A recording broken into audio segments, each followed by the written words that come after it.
अस्सलाम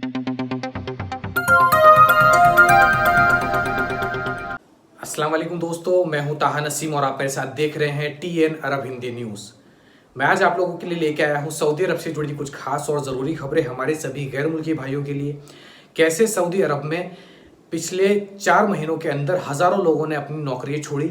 इसके अलावा स्वीडिश में जो कुरान जलाया गया उसके बारे में जानकारी आ रही है और भी खबरें हमारे पास आ रही है हज और ताइफ में हुए एक्सीडेंट को लेकर।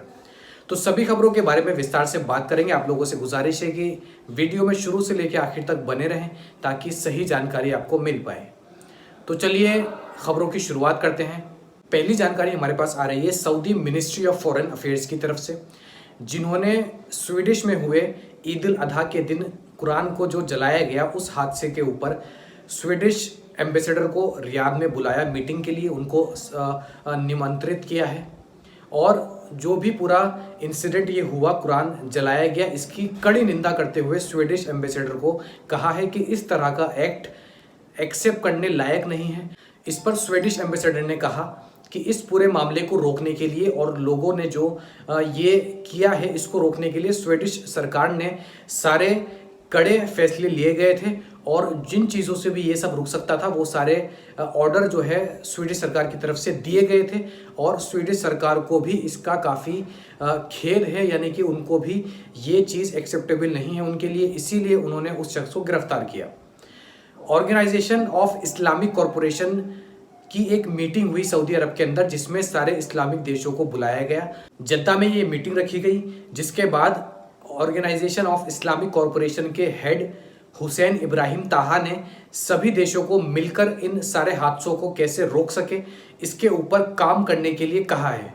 यानी कि सभी इस्लामिक देश एकजुट होकर ये जो हादसे बार बार होते रहते हैं, ये इस तरह के जो वाक़ये अलग अलग देशों में और स्वीडिश में ही 2 बार हो चुके हैं, जैसे कि बर्निंग कुरान वाला इंसिडेंट हो या फिर इस्लामोफोबिया के नाम पर प्रोटेस्ट हो, इस्लाम के जो अगेंस्ट हैं लोग वो अलग अलग देशों में इसको लेकर जो प्रोटेस्ट करते रहते हैं। ये सारे इंसिडेंट को रोकने के लिए सभी देशों को एकजुट होकर इसके ऊपर डिसीजन लेना पड़ेगा। इस बात पर हुसैन इब्राहिम ताहा ने ध्यान दिया है और स्वीडिश गवर्नमेंट की तरफ से इसको वार्निंग भी दी है कि इन चीज़ों को रोकने के लिए आप भी कड़े से कड़े फैसले करें और सख्त से सख्त इंतजामात जो है किए जाने चाहिए और इस तरह के इंसिडेंट किसी भी हालत में एक्सेप्टेबल नहीं है, क्योंकि ये सिर्फ आतंकी सोच, नफरत और नक्सलवादियों को बढ़ावा देते हैं। अगली जानकारी हमारे पास आ रही है अल कस्दिया न्यूज़पेपर की तरफ से, जिन्होंने एक डेटा जारी करते हुए ये बताया है कि सऊदी अरब के अंदर 2023 के फर्स्ट क्वार्टर यानी कि पहले 3 महीनों के अंदर लगभग 50,826 लोगों ने अपनी जॉब से रिज़ाइन किया है, इस्तीफ़ा दिया है। अलग अलग फील्ड्स में ये लोग काम करते थे सऊदी अरब के अंदर, जिनमें से ज़्यादा प्रतिशत जो सामने निकल कर आ रही है वो मेंस की आ रही है, यानी कि मर्दों ने लगभग 55% मर्दों ने अपने जॉब से रिज़ाइन किया। वहीं जो औरतों की प्रतिशत है, परसेंटेज है, वो लगभग 45% औरतों ने अपने जॉब से रिज़ाइन किया, अपनी जॉब से इस्तीफ़ा दिया है। हालांकि इसमें जो ज़्यादा लोगों ने जॉब छोड़ी हैं उनमें सऊदी शहरी ही शामिल हैं।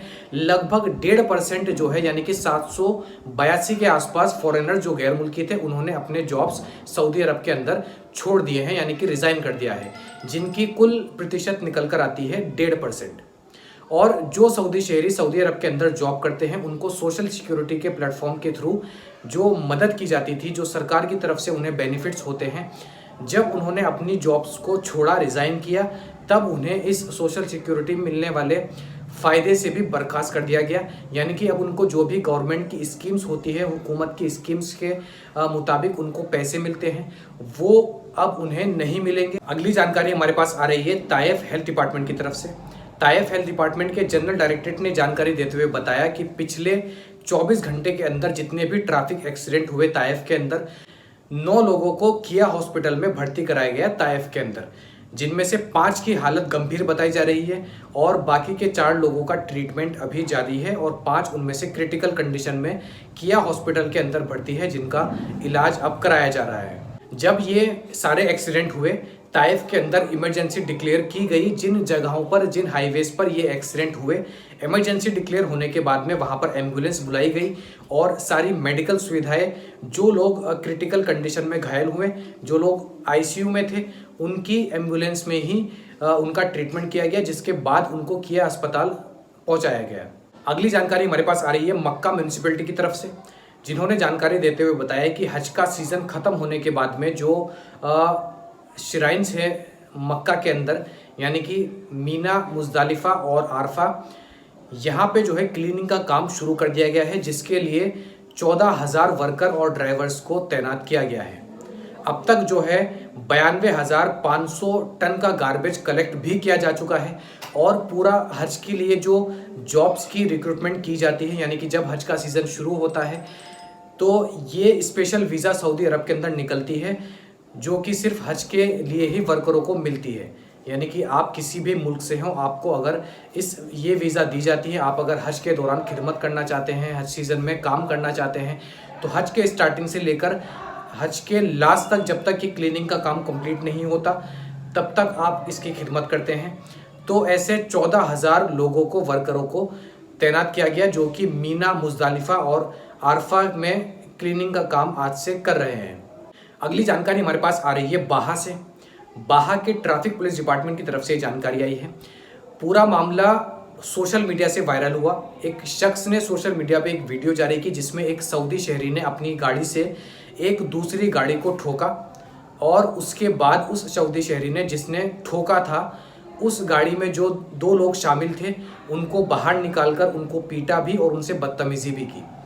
इस पूरे मामले की एक शख्स ने वीडियो बना ली और उसने ये वीडियो सोशल मीडिया पे जारी की, जिसके बाद ये वीडियो सोशल मीडिया पे वायरल हुई और उसके बाद सऊदी पुलिस ने उस सऊदी शहरी को गिरफ्तार किया, जिसने उस गाड़ी को ठोका और बाद में उन गाड़ियों में जो गैर मुल्की शामिल थे उनको मारा।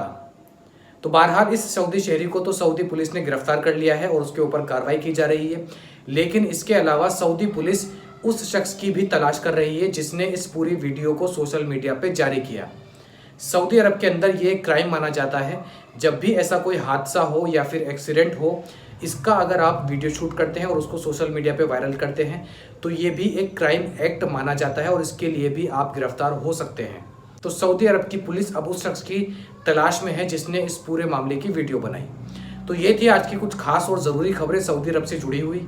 ऐसी ही खबरें मैं आप लोगों तक डेली पहुंचाता हूं। इसके अलावा सऊदी अरब के अंदर कोई भी नया कानून आता है वर्करों के लिए, उसकी अपडेट भी मैं आप लोगों तक देता हूं। वीडियो पसंद आई हो तो वीडियो को लाइक करना ना भूलें और आप अगर हमारे चैनल पर नए हैं तो चैनल को सब्सक्राइब भी कर दें। मैं ताहा नसीम अब आपसे इजाज़त चाहता हूँ। इंशाअल्लाह कल आपसे फिर मुलाकात होगी मज़ीद खबरों के साथ। तब तक अपना ख्याल रखें।